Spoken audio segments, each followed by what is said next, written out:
looks like we're ready to go again, and with no further ado, it gives me great pleasure to introduce a gentleman you've already met, our new town chairman, man who stepped forward and helped me out by doing that.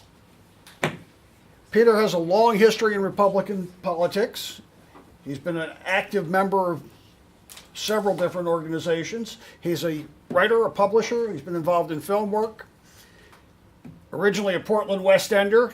Now we're lucky enough to have him. So with no further ado, Peter Fluckenberg Brown.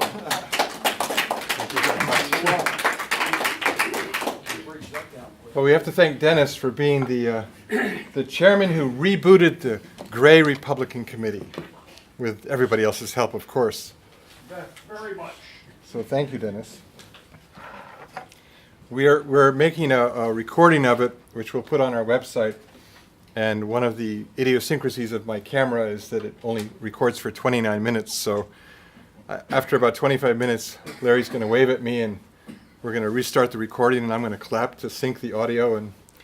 But very low tech, but anyway, it works. So thank you all for coming. My talk is about 30 minutes, and it's quarter after, and we have the library for as long as we want. But after the short talk, we figured perhaps Q&A or discussion as everybody wished, and then whenever that's done, we can go home. So with that, the question that I bring to all of you tonight is very simple but not necessarily easy. How long will a free America survive? That's the question. 2018 demonstrated more clearly than ever that the Democratic Party has been subverted by hardline leftists. This does not mean that all Democrats are leftists. Many, if not most, Democratic voters are good-hearted liberals and fine citizens. I'm sure you know quite a few. In addition, since all humans are sacred, when I speak about leftists, I speak about their harmful actions, not their innate value as human beings. My prayer for leftists is that they more deeply consider the values of love, beauty, joy, and freedom, and renounce all ideologies of tyranny. Unlike good-hearted liberals, when one turns to democratic hard-left activists, it's common to find individuals burning with anger against the status quo. They rage against America, Republicans, and a huge array of perceived injustices. It's safe to say that democratic activists are in scorch and burn warrior mode. They're fighting an enemy they actively hate, and they're fighting to win by any means necessary, whether moral or not. They are constantly educating and motivating voters with the latest horrors coming from the Republican camp, and their voter base is growing, especially among millennials. Compared to hard-left Democratic activists, many Republican activists are polite, respectful, considerate, and supporters of fair play, like all of you. They're often busy with jobs and family and don't share the same intense focus on educating and riling up their voter base. In better times, their comparatively laid-back stance on politics would be understandable. Unfortunately, these are not the best of times if one considers the status of freedom in America today. Thus, I believe that the central issue in front of the Republican Party, and indeed all freedom-loving conservatives, libertarians, and liberals, is this question: will the American standards of freedom, birthed in 1776 with the Declaration of Independence and in 1788 with the ratification of the U.S. Constitution, continue to endure? That grand American experiment, started by the Founding Fathers, has been under siege since at least the 1960s, when Marxists intensified their long march through the institutions. Now it's not hyperbole to say that the hard left owns academia, the media, and the Hollywood entertainment complex. Their assault on these institutions is ramping up, with leftists bringing their ideology to K-12 schools and inserting politically correct PC leftist propaganda in more and more episodes of popular TV shows. I've stopped watching tons of TV shows. I don't know about you, because of that very fact. Although classical, good-hearted liberals are not the same as hardcore leftists, it is unfortunate that huge numbers of liberals have been strongly influenced by an overwhelming cultural blanket of PC groupthink. Because the leftist narrative dominates the culture, liberals who don't naturally gravitate toward conservative news outlets end up being fed ever more radical content by the left that is hard to resist. Still, increasing numbers of liberals are rejecting the extremism of the left and are joining the walk-away movement, which you all may have heard of. In fact, a walk-away person emailed me about getting together with the Republican committee. He's in Bangor or something, so I thought he might come tonight, but he didn't. They are finding that conservatives are generally far more open-minded and respectful than the left that they left behind. A deeply unfortunate result of the Marxist-inspired leftist barrage of disinformation is that a large percentage of millennials prefer socialism over capitalism and have an almost non-existent knowledge of the actual classical history of the West and America that gave them the freedoms and prosperity they enjoy today. This ignorance and historical disinformation have consequently fueled the rise of totalitarianism in America and the West. One might question that rise, but consider that totalitarianism is not only birthed from a sudden, violent revolution, it also creeps silently toward its goal when people are too busy to notice that freedom is under threat. Its herald today is the call to not offend the oppressed. Since few people want to be offensive, totalitarianism grows by permission, with the growth of identity politics, political correctness, hate speech laws that violate the First Amendment, and condemnations of anyone who speaks up in defense of so-called oppressors. Identity politics has succeeded in herding individuals into hostile groups pitted against each other. Cultural Marxism is driving the marginalization of conservatives and Republicans who dare to oppose the left's ideology of political correctness. As we saw with the Brett Kavanaugh hearings, attacks by leftists are vicious and are patterned after time-honored Marxist methodologies. James Simpson's excellent article, "The Kavanaugh Allegations Are Psychological Terrorism, and It's Time They End," published in the Federalist on October 3rd, 2018, quoted Vladimir Lenin, who said, oh my goodness, a cell phone. Quoted Vladimir Lenin, who did not have a cell phone. But he said, we must be ready to employ trickery, deceit, law-breaking, withholding and concealing truth. We can and must write in a language that inspires hate, revulsion, and scorn toward those who disagree with us. Simpson then quoted a Soviet directive which stated, members in front organizations must continually embarrass, discredit, and degrade our critics. When obstructionists become too irritating, label them as fascist or Nazi or anti-Semitic. Constantly associate those who oppose us with those names that already have a bad smell. The association will, after enough repetition, become fact in the public mind. Does that methodology sound familiar? Very familiar. And it came from Lenin and Soviet Russia. Cultural Marxism has succeeded in branding America as an evil, institutionally racist country founded on slavery and oppression. Huge numbers of millennial voters believe this to be true, but it is false. Millions of non-white immigrants are eager and happy to come to America, one of the least racist nations on earth. The left is very close to achieving the complete elimination of free speech in America. They work toward this goal via political and legal means and also use fear to dominate public opinion with the threat of being called a hater or any variety of phobe. How many people do you know who self-censor their words and opinions to avoid attack? I know a lot. The left is very quick to label ordinary disagreement as hate speech, even though it is not. While real hate speech is indefensible from a moral viewpoint, it must still be allowed in order to protect free speech for everyone, because ultimately, who will define hate speech? As Dr. Jordan Peterson says, the last people in the world you would want to. Creating a culture that bans hate speech will also become self-consuming. Today's hate speech policeman will be tomorrow's victim. The left has been wildly successful in their drive to own the cultural narrative. One way they do that is to rebrand, co-opt, and misuse words. They accuse conservatives of being hateful, and then self-righteously trot out words like love, compassion, kindness. Their platform of victimology provides them with ammunition to castigate as bigots anyone who doesn't agree with their views on right and wrong. Yet, they are hypocrites, because their compassion for those who suffer is limited to individuals who follow the leftist party line. Leftist and feminist hypocrisy is especially evident when one examines the plight of women and the genocide of Christians under Islam. One also sees the left's misuse of words when one looks at their behavior toward so-called marginalized individuals like gays or blacks, when those individuals become conservative.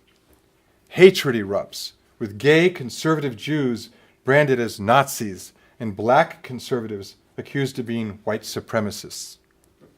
Conservatives and good-hearted liberals need to reclaim their ownership of words like love and peace and compassion and throw them back at leftists. They need to articulate over and over again that many leftists are not loving or compassionate or kind or peaceful, because if they were, the evidence of it would be plain to see rather than the opposite. Dr. Martin Luther King Jr. was not racist toward whites. One's character was and is more important than one's color. In my opinion, that standard of ethics and cultural behavior is based on the sacred love that was initiated by God, the intelligent creator of the universe. Whether a person is religious or not, it cannot be ignored that the ethic of unselfish love is articulated in Judeo-Christian traditions and forms a pattern of charitable behavior that has served as a foundation of Western culture and the traditions of freedom in America.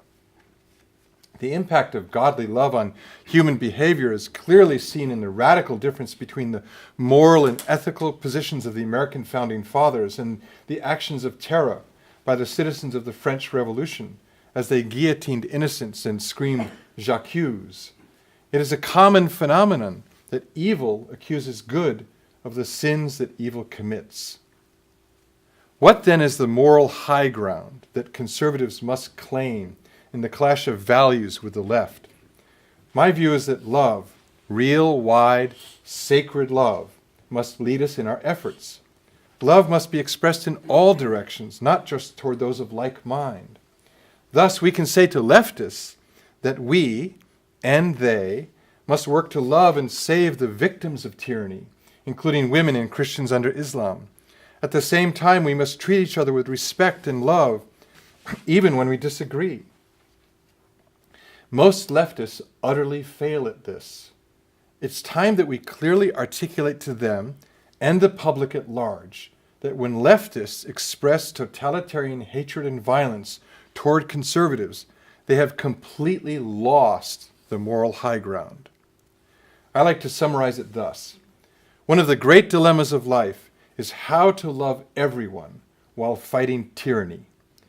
Isn't it true that deep down, all humans desire love, beauty, joy, and freedom?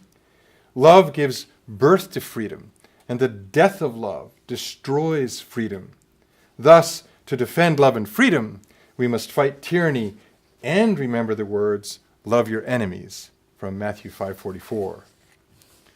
Unfortunately for the growth of love, 2018 brought a new strategy to eliminate free speech, that of deplatforming. Conservatives are being kicked off website hosting platforms, DNS providers, Twitter, Facebook, YouTube, and the crowdfunding platform Patreon. Their accounts with payment processors such as PayPal, MasterCard, and Visa are being shut down. What's next? Will conservatives be prevented from opening bank accounts or shopping at stores? In the January 2nd, 2019 Breitbart article, The Terrifying Rise of Financial Blacklisting, Alam Bukhari wrote, "Financial blacklisting doesn't just rob you of a chance to spread your message. It robs you of your ability to do business, your livelihood, your very means of functioning in a capitalist society. Thanks to the encroachment of progressive ideology into the financial industry, including major credit card companies like Visa, Discover, and MasterCard, It has now become a reality." End quote. Deplatforming has a crushing impact on elections and Republican candidates. Jim Hoft of the Gateway Pundit reported on November 9th, 2018, that Facebook's purge of conservative content prior to the 2018 midterm elections resulted in a decrease of at least 2 billion page views on conservative websites. This prevented many voters, including suburban women swing voters, from getting vote-changing news via Facebook. Hoft speculated that Facebook's censorship may have cost the GOP the House in 2018. Communist China uses a social credit score to penalize citizens who oppose the regime. It's not a stretch to assume that the left will try to institute social credit scores in the West. In fact, the Daily Caller reported on November 17, 2018, that New York entrepreneur and Democratic 2020 presidential candidate Andrew Yang wants to implement a system in which a government-run mobile app rewards Americans with digital social credits, DSCs, for good behavior. Oi! It is also very bad news for the West that the aggressions against freedom by the left have been bolstered by Islamists who wage war on freedom through acts of terror, civilizational jihad, and the spread of totalitarian Sharia law. The Women's March was led in part by Linda Sarsour, a committed Islamist who makes no apology for her support of Islamic Sharia law, which oppresses women, a fact that I find horrifying in its severe dysfunction. If you're wondering what Islam has to do with the attack on free speech, just remember the word Islamophobia.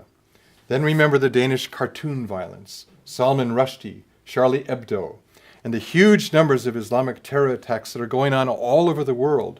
Over 34,000 separate jihad attacks since 9/11, according to the religionofpeace.com. Let me strongly emphasize here that concerns about freedom under Islam are not anti-Muslim or racist.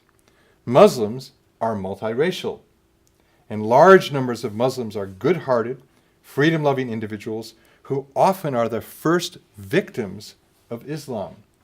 They cannot criticize Muhammad or Islam upon pain of death.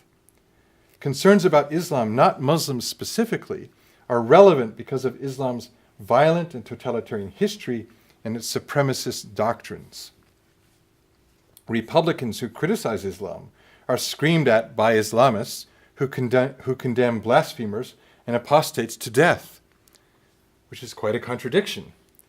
And they're also castigated by leftists as haters and Islamophobes. It's an unholy alliance between Marxism and Islam that, if successful, will remove all free speech for generations to come. It will also result in war between Marxism and Islam because both ideologies want to reign supreme. Unless freedom-loving people push back against these forces, it is entirely possible that the 21st century will see a global hegemony divided between communist China, an Islamic caliphate that includes Europe and Britain, and a Marxist North America. It is clear that America is being attacked from within by malevolent forces who wish to completely eliminate free speech. Their attacks are clever, forceful, and effective, and at least for them, the goal of the destruction of free speech is clearly in view. The British Islamist Anjem Choudary stated, "By 2050, Britain will be a majority Muslim country. It will be the end of freedom of democracy." In the November 2nd, 2018 podcast, America's Division Stems from Opposing Views of Freedom, hosted at the Federalist by publisher Ben Domenech, Os Guinness, the British author and social critic, stated that America is at a Rubicon moment. He predicted that if we don't reverse the destructive trends of leftism, the American experiment has only 10 or 15 years left. Republicans don't want America to become a totalitarian state of any flavor. However, with the political rise of a majority of millennials, except Natalie, who cannot see the danger of creeping totalitarianism, God bless Natalie, we have very little time to counter the deadly effects of cultural Marxism, leftism, and political Islamism. For that reason, I believe that Republicans, conservatives, libertarians, Larry, and good-hearted, freedom-loving liberals good-hearted, freedom-loving liberals can join with this cause, must speak out and fight back, both defensively and offensively, against any and all attacks on freedom and free speech. We must call ourselves and our fellow citizens to action, a call to action to quite literally save America and freedom. So, we have a call to action. What actions can we do to save America and freedom? Here's my prescription.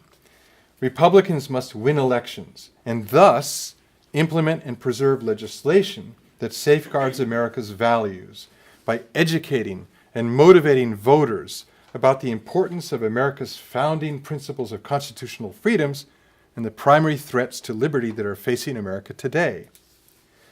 Educating voters is vital because miseducated voters will not vote for the principles of freedom.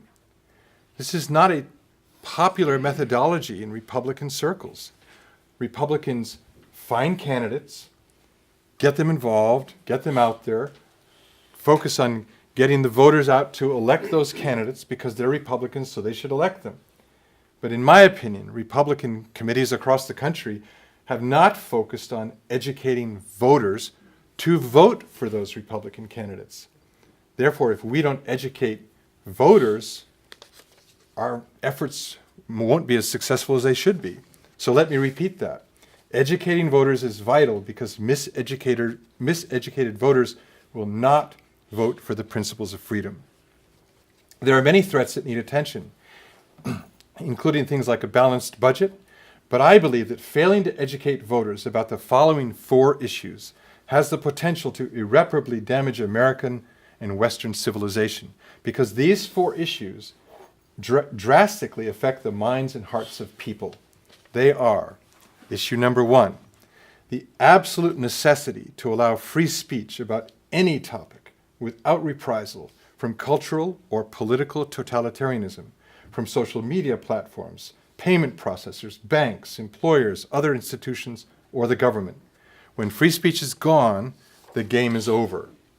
As one example of that, Marxism, socialism, and Islam have flourished because they deliberately shut down all criticism of their systems because their ideas cannot survive real extended criticism and debate. Thus, all political, religious, and social topics must be permanently open to debate without reprisal or specious ad hominem accusations about racism, sexism, hate speech, Islamophobia, or any other phobia.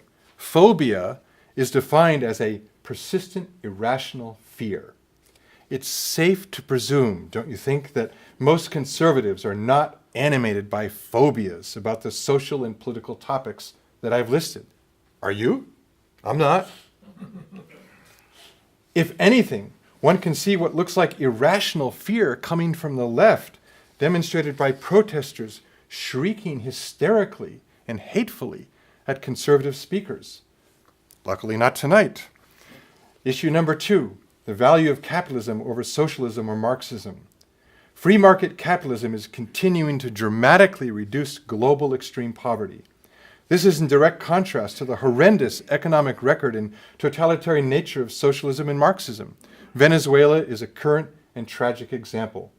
As reported by Aaron Bandler in the article 5 Statistics Showing How Capitalism Solves Poverty, published in a Daily Wire on March 18, 2017, quote, "The number of people living in extreme poverty worldwide declined by 80% from 1970 to 2006. 80%.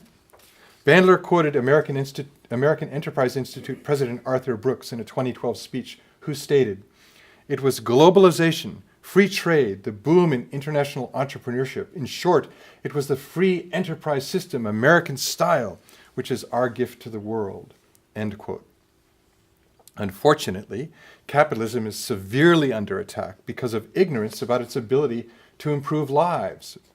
Writing in The Hill on September 26, 2018, in an article titled "Globalization's Greatest Triumph, the Death of Extreme Poverty," Johan Norberg, a senior fellow at the Cato Institute, wrote, It is the greatest story of our time, and it's one few have heard of. Mankind is defeating extreme poverty. He went on to say, when Americans were asked what had happened to global poverty the last 20 years, only 5% answered that it had halved. 66% thought it had doubled. Pro-socialist millennials and others need to hear the truth about free market capitalism. These pro-socialist folks don't know what they're talking about, and it's not even true what they're talking about. So that's what I mean by voter education. Issue number 3, the central importance of the biological definitions of male and female in the preservation of the family system and the healthy fabric of society. Michelle Cretella, MD, is Executive Director of the American College of Pediatricians. In her July 3, 2017 article, I'm a Pediatrician, How Transgender Ideology Has Infiltrated My Field and Produced Large-Scale Child Abuse, written for the Daily Signal, a publication of the Heritage Foundation, she wrote, I have witnessed an upending of the medical consensus on the nature of gender identity. What doctors once treated as a mental illness, the medical community now largely affirms and even promotes as normal. These professionals are using the myth that people are born transgender to justify engaging in massive, uncontrolled, and unconsented experimentation on children who have a psychological condition that would otherwise resolve after puberty in the vast majority of cases. These harms constitute nothing less than institutionalized child abuse. Sound ethics demand an immediate end to the use of pubertal suppression, cross-sex hormones, and sex reassignment surgeries in children and adolescents, as well as an end to promoting gender ideology via school curricula and legislative policies. End quote. And finally, issue number 4, the violent historical record and totalitarian nature of Orthodox Islam, Sharia law, and jihad. To prevent the Islamization of America, public debate and comprehensive education about the violent and totalitarian nature of Islam and Muhammad's personal life must be actively pursued. Unrestricted debate engenders progress and freedom and only harms those who wish to hide from the truth. Let me repeat that, because leftists need to hear this. Unrestricted debate engenders progress and freedom and only harms those who wish to hide from the truth. So when a leftist comes and yells XYZ phobe to you and doesn't want to debate, they don't want to debate because they can't debate.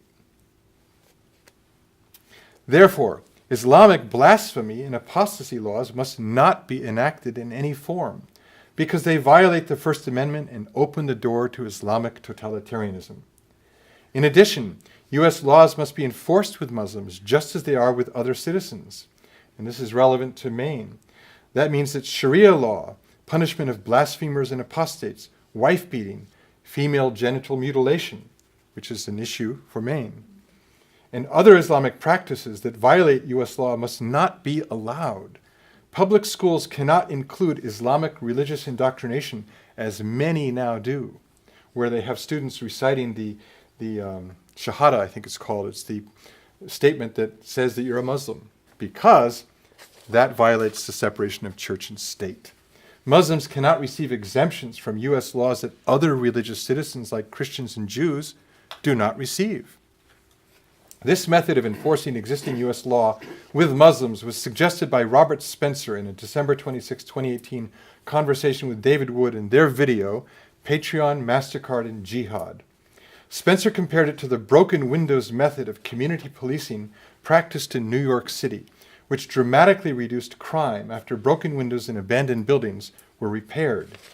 Islamic civilizational jihad will be partially held at bay by forcing Muslims to obey the same American laws that everyone else has to follow. Educating people about these issues can happen via many methods, including grassroots seminars, social media, traditional media, educational institutions, and entertainment. Educating voters about these issues is, in my opinion, the most important action that freedom-loving Americans can take, because with this education, voters will gain a renewed clarity and motivation to solve the life or death issues that will save America and freedom.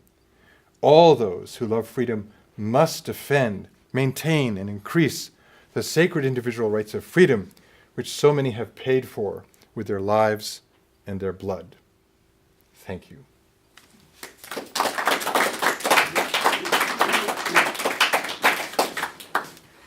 So, Q&A, discussion? So what are the actions that each individual can take? Well, I proposed here that the actions would be actions of education, whether it's through speaking, first educating ourselves about the issues and then speaking to others about them. I mean, with every person that we convince, or even convince to think about it, we're having a ripple effect. We all can't, none of us can do it all, so if all of us can do a little bit, one of us could go to the school board and say, excuse me, are you teaching children about Islamic ideology? You shouldn't. There's many, many different actions, but I personally believe that the overarching umbrella of action should be focused on educating voters. Because right now, I mean, I try to fast forward and think, okay, where will we be 50 years from now when the current crop of millennials are all in positions of power and their children are being indoctrinated by them with all of the terrible things that we've heard about? And I think 50 years may be too long. I mean, Guinness gave it 10 or 15 years. Will America survive without educating people? I don't think so. Peter, how do you feel about the idea of using our consumer power on these social networks, television networks, etc.? If we take our funding away from Hollywood, away from the networks, away from the Zuckerbergs, if we trade with ourselves and refuse to do business with them, shun them as the evil they are, and de-empower them by definancing them. That works. I mean, there have been campaigns where people will call up and say, to try to yank advertisers away from different platforms. The heck with advertisers, literally take the money away from them. By Make not them ashamed to be there. take it away by not spending the money on those things. Not spending the money on those things, not subscribing to Netflix, people like that. Yeah. No, those are good And actions. fighting government subsidies for people like Elon Musk who turn around and fund the people we don't want. That's a good strategy. It's not easy to do that, but we like Netflix because of the shows we want to watch. So I'm struggling with that myself. Netflix is becoming terrible, but Amazon, Jeff Bezos owns the Washington Post, and it's a terrible newspaper. Don't trade on it. Yeah. Any other comments or questions or thoughts? Well, along with that strategy, this isn't an advertisement because I know nothing about them, but I heard an advertisement for a new cellular provider called Patriot Cellular, I think. And it's basically a conservative-run organization or company to provide an alternative to most of the others that aren't. Yeah. Well, the more conservative companies that start up, the better. I mean, and with social media platforms, I mean, something has to break out there because Twitter and Facebook and all those are banning conservatives. So it's becoming quite dire. It's funny that when the left feels threatened, they demand the fairness doctrine against talk radio. But ask for the fairness doctrine on the internet, they say, oh, it's a private business. Right. Yeah, and that's one of the issues. Is it a private business, a publisher, or is it a utility like the phone? And it seems like they're operating as a publisher rather than utility because you don't get kicked off the phone for saying something conservative. Well, at least not yet. So. I can think of three things that we need to do. And we're doing one of them right now. We're building the Republican base here in Gray. And in my 14 years here, I haven't seen this happen. But it's underway now. I really feel that's the truth. Another thing that we can do is challenge the gross lies that we get from the far left. I can't think of people who are more corrupt, who are more likely to lie every time they speak than Miss Pelosi, Senator Schumer, the Clintons, the Obamas, and all of their lackeys which infiltrate the federal government. I agree.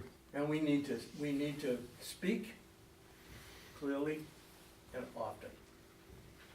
And if we do, the left is going to have a hard time because there'll be so many of us.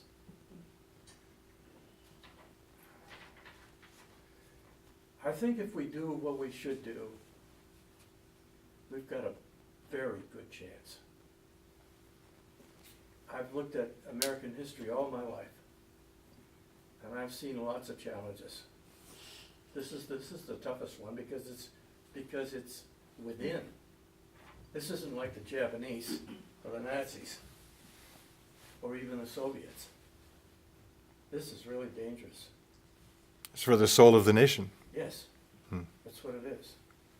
So I'm appalled, though, that so many people are timid and they don't want to speak out. They don't want to do the things that we should do. I love to wear something that aggravates the liberals. Your MAGA hat. Yeah. Okay. Thank you, George. Betty. I think with regard to the cell phones and a company being run by conservatives, I think one of the things that needs to be delved into is what are the ramifications once you get in there. In other words, how much are they going to be able to buy for access in a wide range? To me, it seems as though it's very easy, just as they're doing with all of the things you've said, to be able to shut it down. And so who's going to control the lines across the lines of communication across the country? I think we need to know a lot about how things work. I think that's what helps build confidence and allows us to talk. I think if we don't have that substantive base within us, it's very difficult to speak up and to stand up against someone. I agree. Yes, thank you. So I think I think the priority is identifying what it is that needs to be addressed and then delve into the hows of making it work. And research and education. Yes. Yes. Dennis, before you, we had one from Sue, I think? I have just a little follow-up on Okay. that. The tower networks are still owned by the same providers, but they get less money because they bulk sell to people like Patriot. Some of your money's being siphoned off because they aren't strong enough to build their own tower networks. They are a public utility and can be dealt with as that because they use the FCC's airwaves. As long as we don't have the FCC go back over where it was. There actually are airwaves, not the FCC's. Well, there are, the FCC has them by the throat right now. Try and go off your 2-meter band. Yeah, I can jump to 6 meters, I can jump to 10 meters, 20 Yeah, meters. but just on either side of your 2-meter band where you're not supposed to be. Oh, yeah, of course. Yeah, No, that's my point. Larry, the ham radio operator, libertarian, right? You had a question? Your point about educating, becoming educated, is a responsibility that we all have. Before we can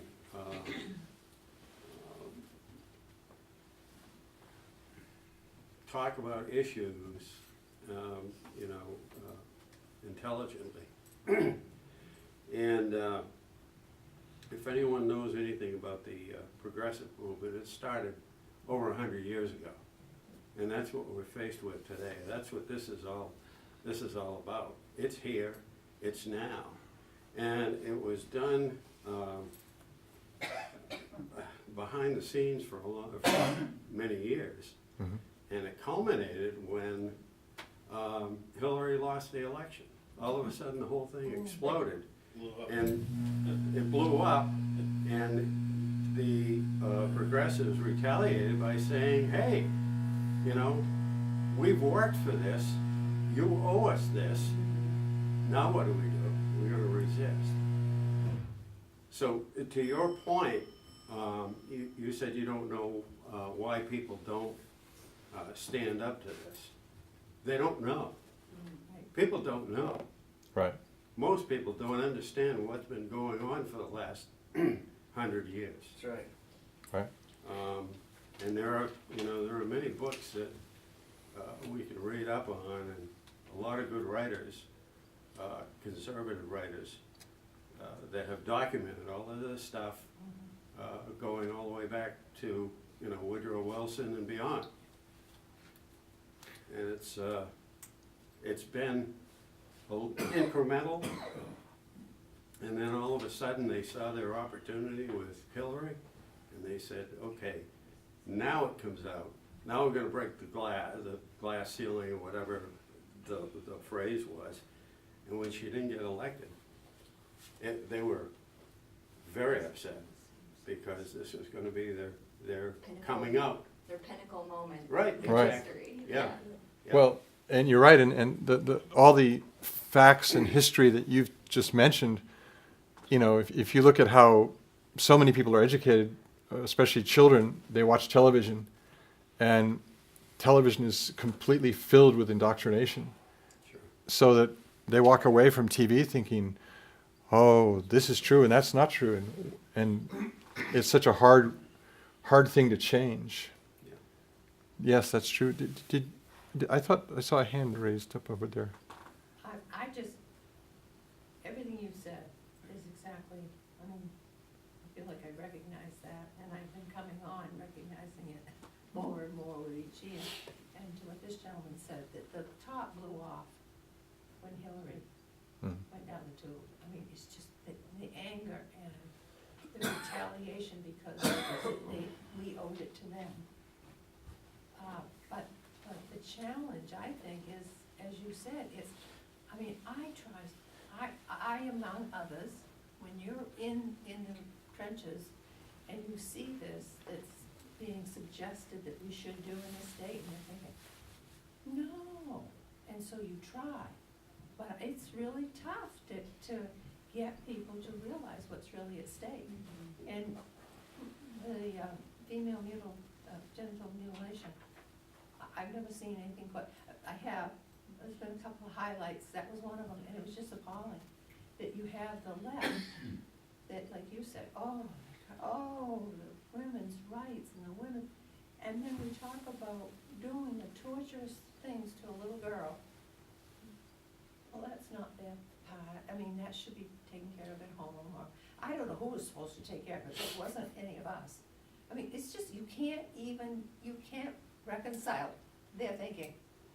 But if it was a Christian Oh, parent who was trying to do that to their little girl, it'd be forget about it. top. That'd be number one to fix that. It's Yeah. just, it's that you are constantly in that condition when you're within that framework of trying to work a good issue. It is an irony. It is, it's just constant. I just sit there and I go, There's no logical consistency to evil. I mean, you could almost define evil as the lack of logic, the lack of consistency, It's just, the lack of rationality. so I mean, you know, and we try, one of the best campaigns that I've seen in my years was this last one, when the chamber finally took a stand. Had a lot of people, we had them out here to Greg to speak about that referendum question, which I thought for sure, I just thought, here we go. And we actually were able to turn that around. That does not happen very often. I mean, look at the referendum questions, it just, I go to the doors and I say, well, what do you think? Oh, that's no big deal, it's like the sixties.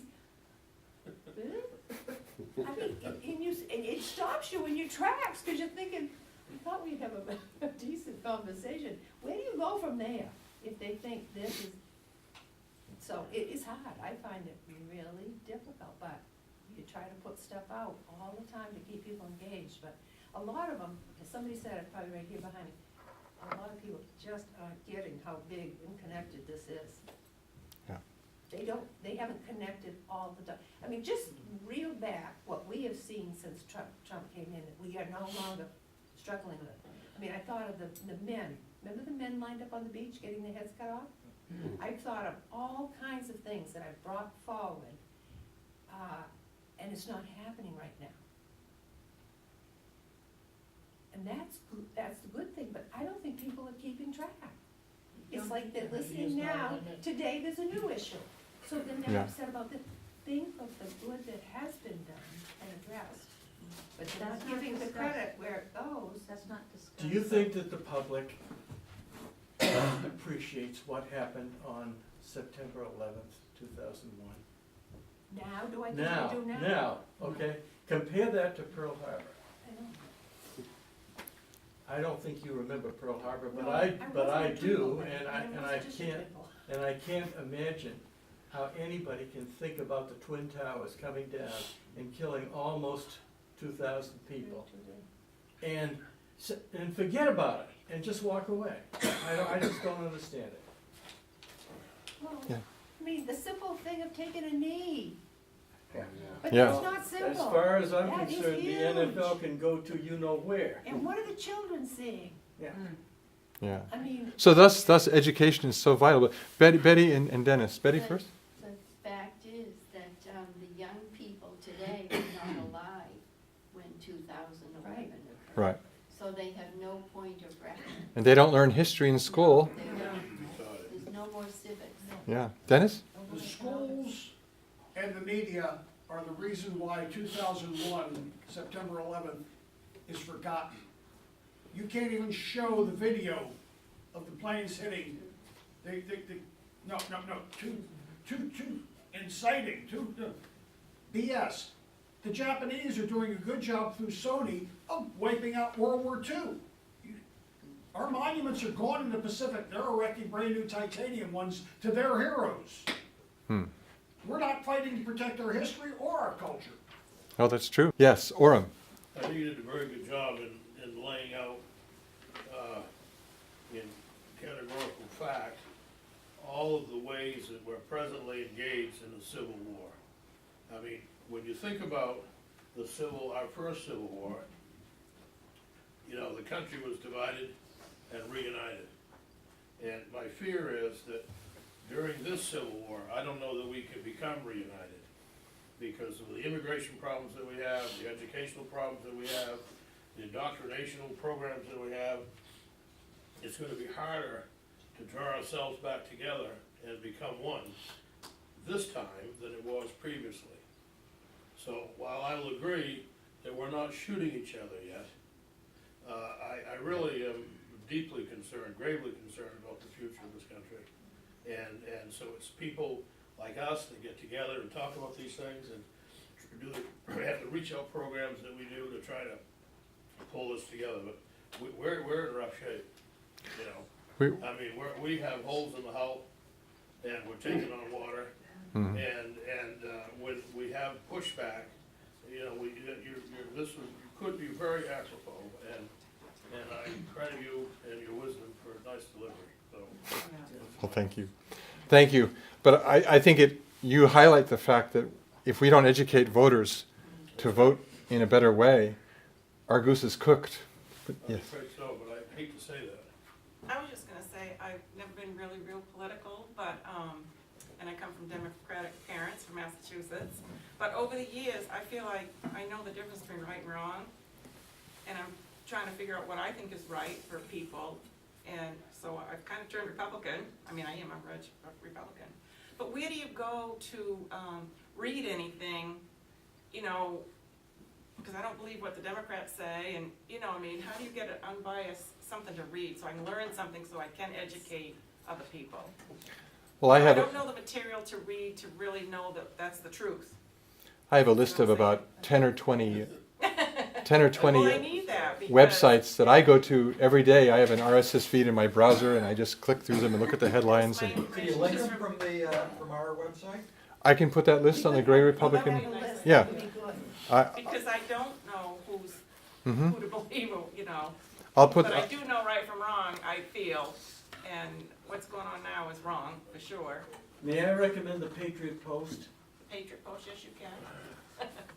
They publish daily and they have very, very good. Oh, it's a writers. newspaper. Yes. Yeah. I don't used to, when I first started reading the newspaper, it was for the comics and then the sports and the weather. Now it's about opinion. I want to read people who think well and clearly. People like Thomas Sowell. When you know. Walter E. Williams? Walter Williams, Thomas Walter Sowell. Williams, Yeah. Thomas Sowell. Well, a lot of the quotes that I got are from the publications that I read, and you know, it's really in a way, it's a dreadful thing. One side, the left side, has a narrative, and you go to leftist websites, even NPR, and then you look at the conservative websites, and you're looking at two different sets of facts, two different presentations. So you know, Daily Wire, Daily Signal, Daily Caller, the Federalist. There's a ton of them. I'll put them on the Gray Republican website. Is there a factual, like, history?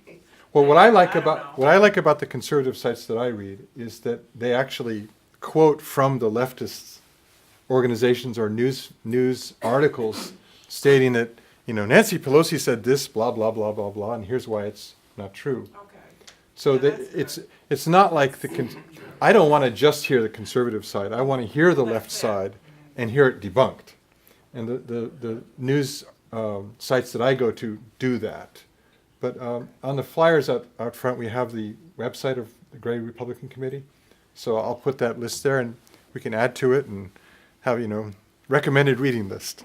Yeah, that would be good. Yeah, I don't for me. think you're gonna find any news source out there that doesn't have any bias associated with it, because humans have bias, and Well, they're that's all these websites obviously are products of human beings, but some are a lot more fair than others. And we don't have to agree with everything we read, but, Right, you know. of course, we've got our own mind, Yeah. we've got our own This, filters. this young lady had her hand up, Oh. and I'm very interested to hear what she has to say. Okay, me too. Okay, well, when I was at USM as a student, there was a group on campus that started a civics type, just group, just extracurricular group. And it was called Portland 101. And it was to go around to the institutional buildings, fire department, city hall, eco-main where they do the recycling and all of that stuff. And the irony of it was that this group was trying to find injustices and to inspire us to want to change something. And I'm like this one person sitting there saying, wow, I'm really impressed with all of the things that the city's doing, and just sort of appreciative of the people who are serving and working in politics and government locally. And I think that they're doing a really good job of firing people up, searching for things that we need to change, where I'm more of a, we need to get grounded and focus on what's the most important issues, you know, things that we need to do. And another thing that sort of came to my mind during this is that maybe it's my generation is just buried in debt, college debt, credit card debt, not myself personally, but I'd say that that's another thing, another area where people are searching for an escape route. You know, they want the government to pay off their student debt. They Yeah. want the government to pay for all of their social services, all of these things. And I don't think that, you know, if we took a few steps back and said, how do I pay for things on my own? You know, what is the actual cost of everything X, Y, Z? you know, that we're receiving and celebrate, you know, I mean, I just think that there's something to civics and economics and personal responsibility that we're not learning. You think? Yeah, you know, and I just think that when you're buried in debt, your priorities are all wacky. And yeah, you're just, I don't know. Well, the federal A government was slave, really a slave. responsible for a lot of young people getting into debt. And that probably was a plan. And Yeah. it was a plan, and one of the contributors was Jock McKernan, who went to work for the government while Olympia Snow was in Washington, and he headed up the student loan program. And they were pushing it in every university that they could Well, find. it's also an entitlement issue because you are counseled to go to college and don't even consider the expenses. Have your parents sign a Parent Plus loan Yeah. and, you know, be on your way and enjoy 4 years and deal with it later. Right. And then you can't afford a home, you can't afford to have a family, and it's like, And then Ocasio-Cortez sounds very attractive then. yeah, Yeah. and it's like, how can such, you know, a rich, wealthy country have It so creates many a downward people spiral. buried in financial burdens? They're a slave to their own, in their own making, Well, it you was know? created so that Yeah. people would be there. Yeah. And they want it more and more so that they're subject to the government. Problem But- is, productivity doesn't just happen. People have to produce for productivity, and Children as much as other products. Betty next, and then Dennis. Doris Meehan put out didn't put it out, but identified a list of 121 things that President Trump has accomplished 2 Mhm. months ago in office. And I think it would be valuable for everyone to have a copy of that. She's the secretary Mhm. for the Cumberland County Republican Committee. And Yeah, we need to get that on the website so we can do yes, that. would be Yeah. great. Yes. And I think if we can, you know, maybe we're picking, but if we can pick things that are effective for us, then we can apply them, we can put them into action in our voices. That's true. Well, I Right. think if it's appealing to us, I think that there's the people that aren't connected at all. There's people that know something's wrong, but they're in kind of a bubble where they just don't know where to reach out for the truth. They don't know what to follow. They don't know what's really fact. They hear all this conflicting stuff. And so something like that, I mean, if we can be a beacon, if we can just be one small beacon, it starts there, I guess.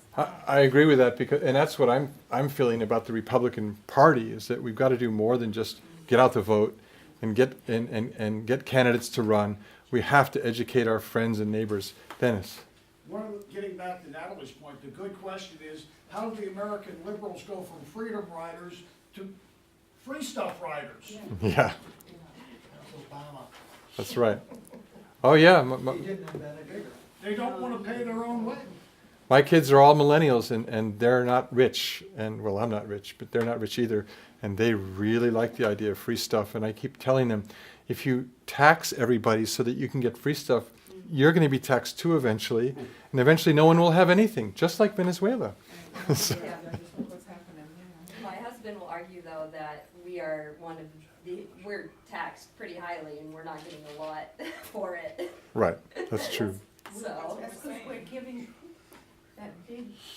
the big expansion that just went through, is gonna take and put everybody right back into debt. The hospitals are gonna go right back down into Yep. debt, and we'll have that hanging over. So it's like this cyclical.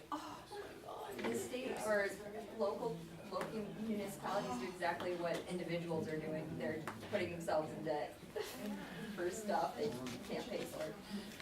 Let me, why don't we close and let me say that the video of the talk will be on the Gray Republican website eventually, after I edit it, but I'll also put the written version of the talk on the website so you'll be able to read it there. So it's 8:20, perhaps we should close and one more I just have comment? one more note. I spoke at great length this morning with Sean Moody. He's still in recovery, but he's not. He certainly hasn't left the scene. He's still out there fighting, and he will continue to do so. That's not to say that he'll run again, but he's not going to lay down. Well, that's good. Yeah. That's good. All right. Thank you all for coming.